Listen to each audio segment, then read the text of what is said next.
Well, you know what time it is, right? Come on, do I have to tell you? You know what time it is. It's time for the world famous, unforgettable, epic. But I'm not bragging. Uncle Brian, happy Friday. Week in review. Yeehaw! Roundup video. Well, you know,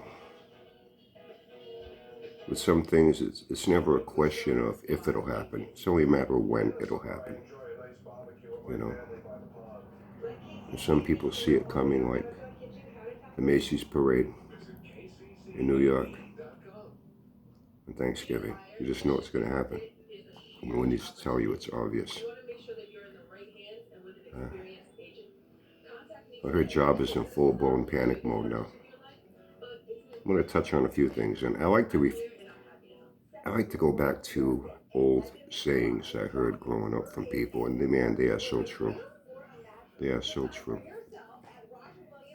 I've seen it, I've heard it, I've experienced it with interactions with people, and tempted to say I've seen it, heard it all, but people come along, that add something new to the pot, and you go, wow. And even then, I'm not surprised. His job made an announcement that he's not going to be on here much. He has too much to do, and he's got to try to sell whatever he can. He's going to be doing flea markets and this and that and the other thing. Growing up as a kid, what kid likes to listen to their parents all the time? My father would tell me things, and some I'd listen to, some I blew off. Some of the things I blew off as I got older in life, I came to find out just how much I should have listened, Would have spared me a lot of grief. So, something called a day of reckoning. That's where you can no longer put off your problems. Things you've been avoiding and ignoring for so long. A small problem you could have and should have dealt with early on turned into a bigger problem, more problems became associated with it because of ignoring that small problem, and then a day comes and you can't ignore it anymore. Hold on a second. Okay, sorry about that. I had to step away from that. And it gets compounded until the day comes when you are overwhelmed, you don't know what to do, where to turn, and you're out of time. And you're face to face with something that you can no longer run from. Something bad will happen in some way. It's like threatening someone. Keep avoiding them, avoiding them. The day comes, you run into them in the street, and guess what? Something bad's going to happen to you. You owe somebody money. The day's going to come, you're going to have to pay up. Some mortgage lender, bank loan on a car, whatever it is. You can only run from things for so long. Or you can choose to deal with it. You can choose to act. If you know something's coming, well then, try to mitigate your damages, as it's called. You're behind, and a car payment's going to be repossessed and a couple will try to sell it. You don't just keep driving it and driving it until the day comes and they show up and they repossess it, you know what I mean? It's going to be unavoidable. It's going to happen, whether you like it or not.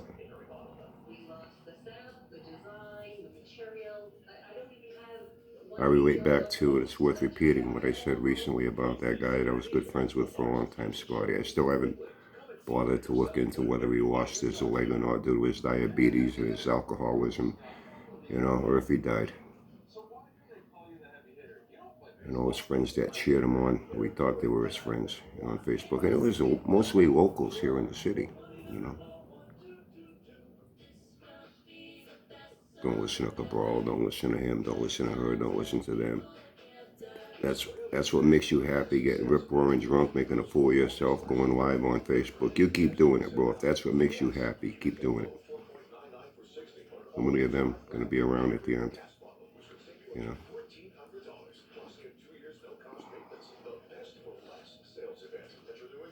You guys were jobbing. cheering him on.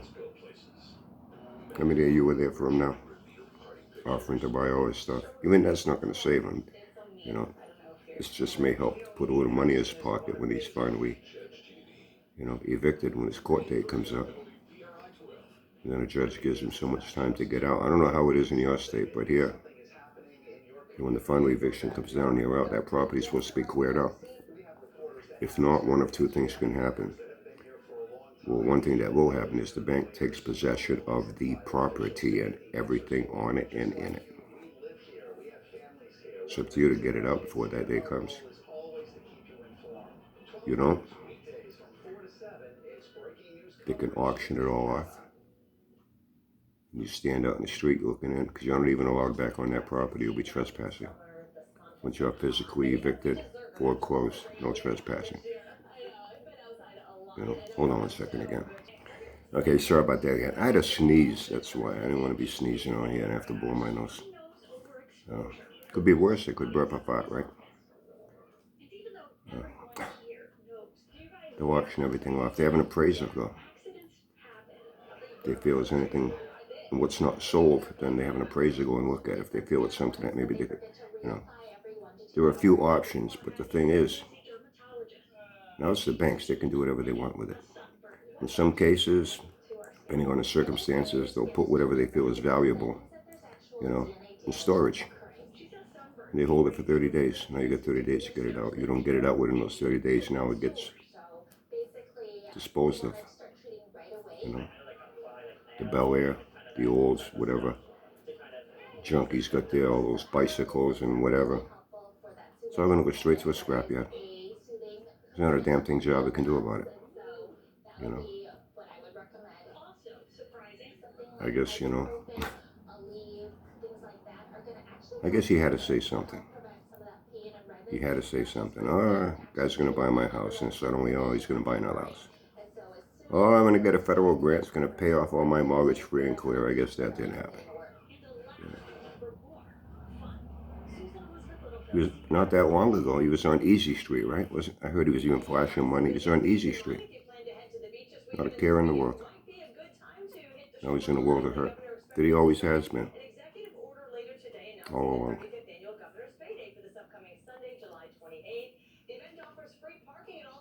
And they were going to tack it on to the end of the... Well, wait a minute. Either you have a mortgage or you don't.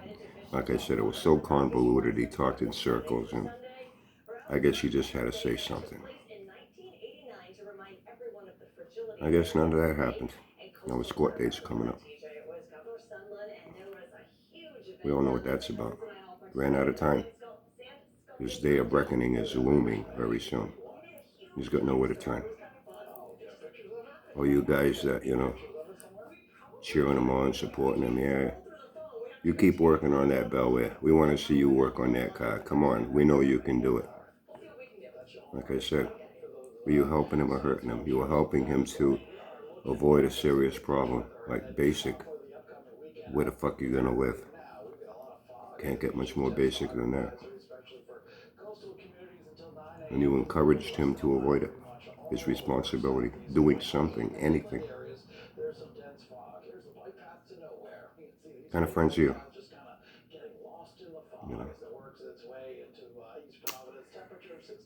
Yeah, I heard now he's not going to be on anymore because, I heard he was prowling the night now, like fucking Dracula in the middle of the night looking for a victim to come watch him and talk to him so he could have some sort of fucking company and companionship. There are different levels of desperation. I think he's at the fucking highest level of desperation and needing attention.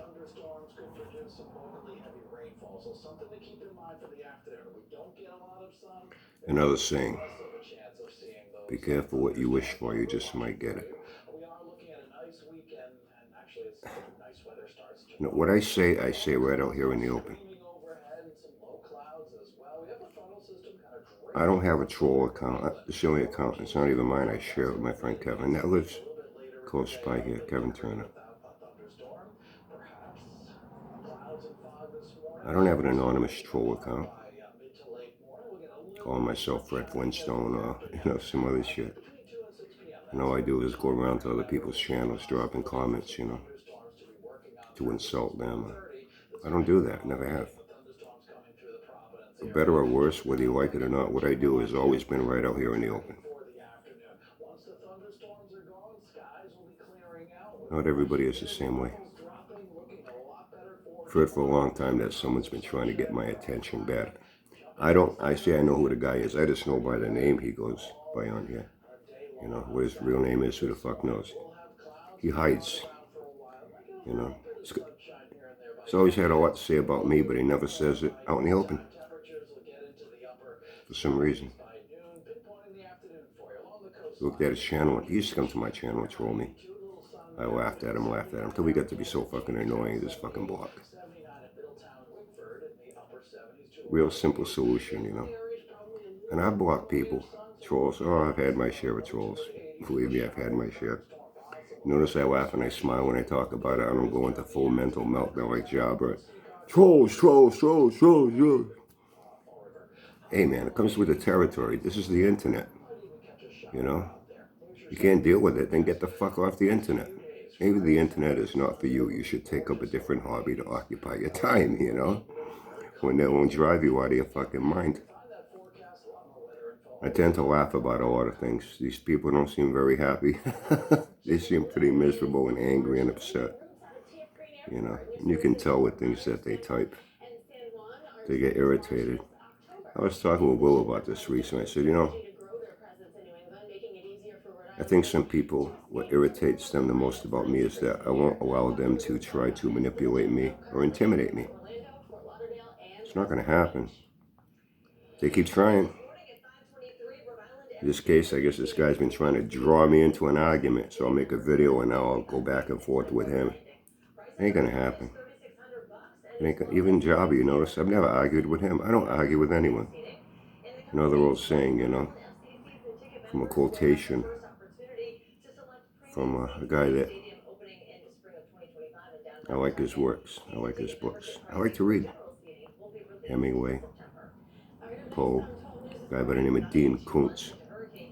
He's got a book called Velocity, and it has nothing to do with cars or speed. It's a real intense, mind-bending thriller. I'd highly recommend Velocity by Dean Koontz. But my all-time favorite is Mark Twain, a.k.a. Samuel Clemens. Very wise man with a lot of very profound statements that still resonate true to this day. One of my favorites is, never argue with idiots. They are only capable of attempting to drag you down to their level of idiocy and beat you with experience and idiocy they have that you don't. So I don't argue with I've never argued with anyone on the internet. I've seen many people that have off Facebook, man. I see people that are arguing for days, weeks, and months. Same people every day. They just live to argue. And I'd see that. And I'd kind of equate that to going to the mall, pulling up in the parking lot, a lot of cars, and I walk past two cars, they're parked side by side. There's a dog in each car. The windows are up, doors are locked, and the two dogs are at the windows growling and snarling at each other back and forth. And what the fuck are they going to do to each other? All they're going to do is bark themselves out, get exhausted. You know what I mean? That's how I see people behaving. And these people keep coming back for more, coming back for more, coming back for more. I guess they just like being angry. They like to argue. I don't. I'd rather laugh at them. I think that annoys you guys, right? I won't allow you to draw me into an argument you want. And this guy here, and I've had a lot of people say to me, hey, who's that guy? Okay, you want my attention? I'll give it to you this one time. Joe Mad. This guy's a real fucking hoot. He's got a troll account, no content whatsoever. He's never made a single video addressing me, you know. Gee, I wonder why. I guess he feels it's safe or more convenient. Maybe he doesn't want anyone to know what he looks like. Maybe he's a fat fuck like Jabba too. Maybe he's one of these, you know, what I like to call LMS. We used to have that saying, LMS. Little man syndrome. Little fucking runts. They're 5 foot nothing, weigh 100 or nothing, scrawny little punks, you know. But they like to run their mouth on the internet where it's safe, behind their computer screen or cell phone screen. It's face to face, they get the snot kicked out of them. They said that to a person's face, you know. They want to be a bully. They're hoping to win a Facebook argument somehow. Another fucking major achievement in life. Is that what they're going to have on their gravestone when they die? You won a Facebook or YouTube argument. I guess that's a real proud legacy to leave behind for your family, huh? Like all Java's major achievements that didn't amount to shit. You know, most people would have been embarrassed by what he considered as major achievements. Most people would not even want to talk about things. They did that he brags about.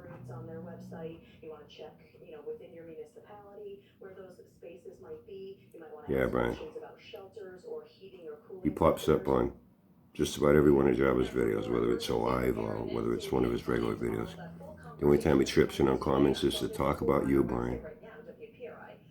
Only to talk about you. Wow, good. I'm glad it keeps the comment thread going. You know, brings some excitement. You know, hey, Java, you paying attention? So I'm thinking maybe if it wasn't for me, this guy wouldn't even be around on your videos. You wouldn't even know him. He wouldn't know you. Maybe he wouldn't even want to know you. You know, he's only using you to talk about me. And you think he's your buddy. Hey, where's your buddy Joe Mad now? Hey, Joe, you helping him out? Okay. You're gonna find out where he's gonna be having his, be at a flea market somewhere. You're gonna buy up all his shit. Yeah. You offering him a place to live, to go live with you? He's gonna be out very soon. You offering to go there and get that Bel Air off the property before it finally is, you know, foreclosed and his final eviction has come up and he has to be out, get it off of there before the bank takes possession of it and takes it to a fucking scrapyard along with the olds. You offering to bring it to where you live and keep it safe in your yard so at least he'll be able to keep his prized possession in life, even though he's losing everything else. You know, what are you doing for your friend? Tell me. I'll wait. Still make me wait too long. I have things to do. But one other thing. You know, how do I say this? Besides being involved in fights and being around a lot of other fights throughout my life, I've learned a few things. The guys with the biggest mouth, making the biggest spectacle of themselves in bars. And believe me, we go to a lot of bars with the guys. We've been involved in some things. You know, at Laconia, Myrtle Beach, Daytona, one time at Sturgis. And other little local things, you know. We really don't bother anybody, but people seem to, what they call it, beer muscles. There's some people drink a little too much and bad things happen to them. I gotta sneeze again. Hold on a second. Okay. Hope I'm not coming down with a cold. I just got over pneumonia, you know, recently. See it all the time. Two guys arguing, next you know, one guy, come on, motherfucker, and they make a big spectacle. They want attention. The other guys are looking at. What they're trying to do is intimidate the other guy, so the other guy will back down. It makes them look like a tough guy, and deep down, the guys like that, they're usually the last ones that really want to throw a punch. And a lot of them I've seen get knocked on their ass. I won't get into other things that I've personally been involved in, but I will tell you that that's usually what happens to these guys. You know, there are some people. Come on, let's go outside.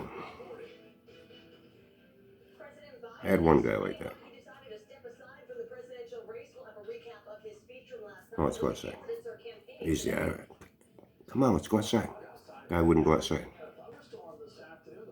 Guy wouldn't go outside. Guy didn't want to fight me.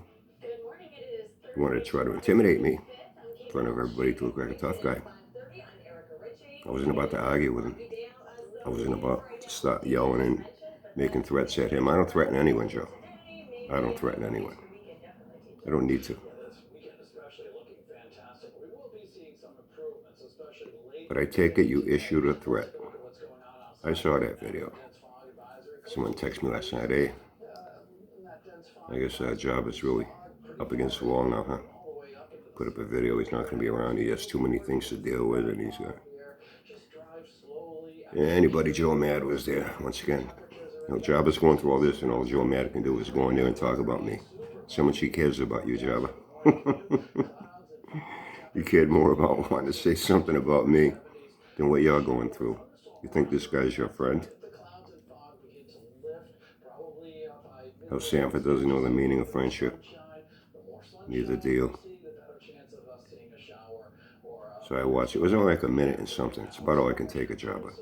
The only time I've watched things that are longer is when, I could do an Uncle Brian Reacts. Then I had to watch it. So I kind of prepare myself to know what to say at the appropriate times. Called proper planning and preparation. It's essential to have any chance of success in anything you do. So that's what I did. Yeah, I saw your comment. This Joe Mad, nameless, faceless, lives in parts unknown, does not want to be known, does not want to be seen, does not want to be heard, does not even want people to know what his name is. I guess he issued a threat saying that he would love to run into me and my girlfriends, plural. I only have one, Billy.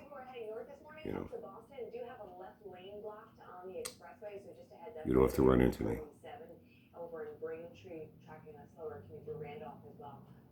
This is a guy that is so sure he knows exactly where I live.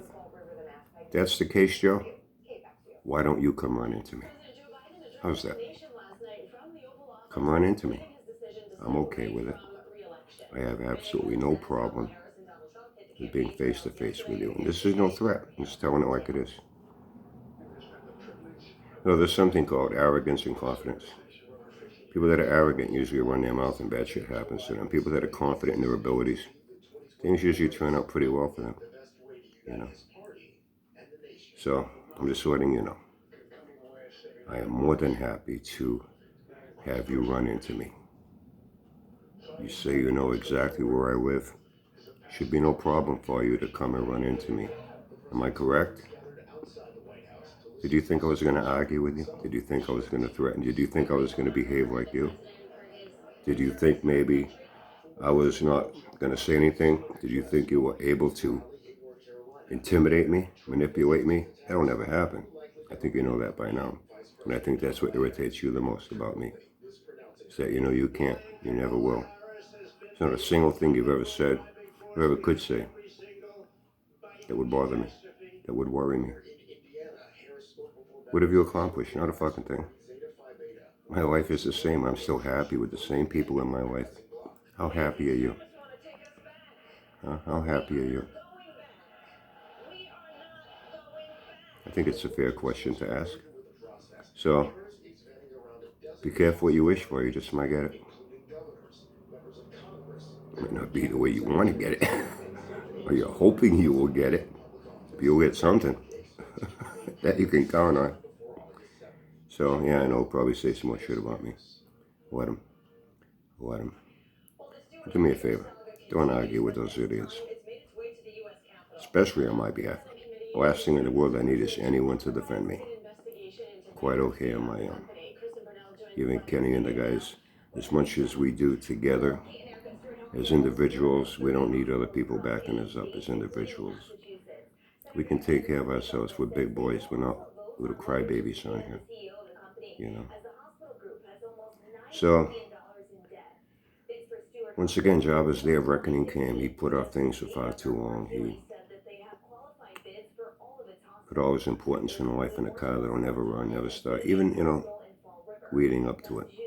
You know you're in a world of hurt financially and you're buying things for a car that will never run. You know you will never be able to fix it. You know you will never even be able to get underneath it and do anything. You know you can't do a thing to it except walk around it and talk about it and point at things and wax it. It's about all you can do. And forget about where you're going to live. Forget about what's going to happen to all your possessions. And all you people that have been supporting him in that,